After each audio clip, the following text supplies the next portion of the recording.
A Syrian ready to perish was my father, and he went down into Egypt, and sojourned there with a few, and became there a nation, great, mighty, and populous, and the Egyptians evil entreated us, and afflicted us, and laid upon us hard bondage, and the Lord brought us forth out of Egypt with a mighty hand, and with an outstretched arm. He would not suffer the Egyptians to do Israel any harm.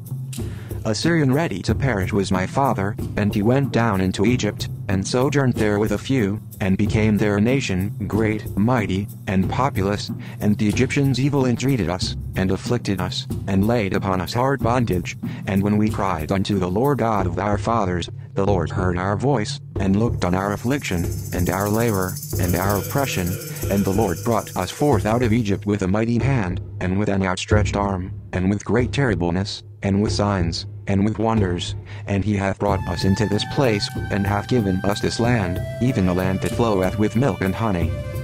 Remember what Amalek did unto thee by the way, when we were come forth out of Egypt, how he met thee by the way, and smote the hindmost of thee, even all that were feeble behind thee, when thou wast faint and weary, and he feared not God. Therefore it shall be, when the Lord thy God hath given thee rest from all thine enemies round about, in the land which the Lord thy God giveth thee for an inheritance to possess it, that thou shalt blot out the remembrance of Amalek from under heaven, thou shalt not forget it. A Syrian ready to perish was my father, and he went down into Egypt, and sojourned there with a few, and became there a nation, great, mighty, and populous, and the Egyptians evil entreated us, and afflicted us, and laid upon us hard bondage, and the Lord brought us forth out of Egypt with a mighty hand, and with an outstretched arm. He would not suffer the Egyptians to do Israel any harm.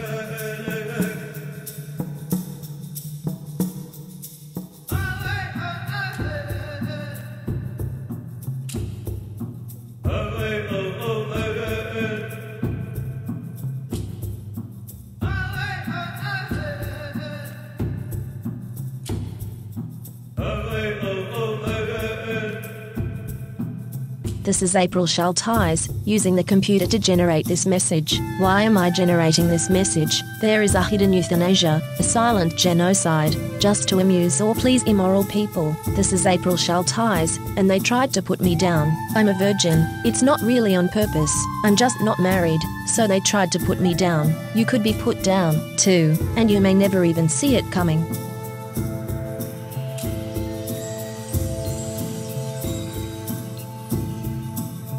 This is the end of the 1,000 years tribulation. Psychic predators are using hypnosis and the science of the mind to control and manipulate you. The Bible calls them demons. This is April Schulthies, and I am not happy, and will not be happy, until every demon is removed from the earth. Lucifer and his minions must be cast into the lake of hellfire and brimstone that ascends forever and ever. I pray daily for the Lord to destroy the destroyers.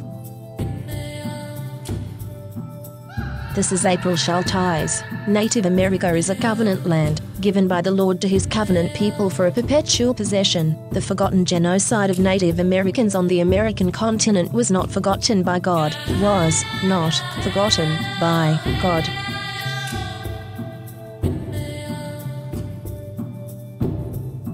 This is April Schulthies, and I hate Rome. Rome is still here. Rome crucified Christ and created Christianity to cover up the genocide of Jews, Africans, Irish, Celts, Japanese, Chinese, Aborigines, Vietnamese, Koreans, Hmong, Hawaiians, Eskimos, Native Americans, and more. Mexicans are dying on the border every day. Cast Rome out.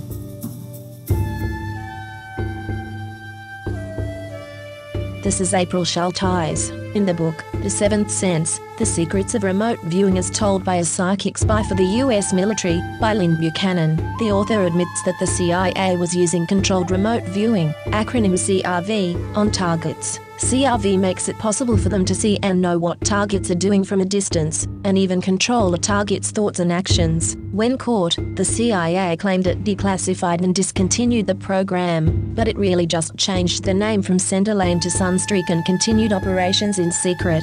The military is using the science of the mind against you. You are not free in America. This is Rome. You are not safe.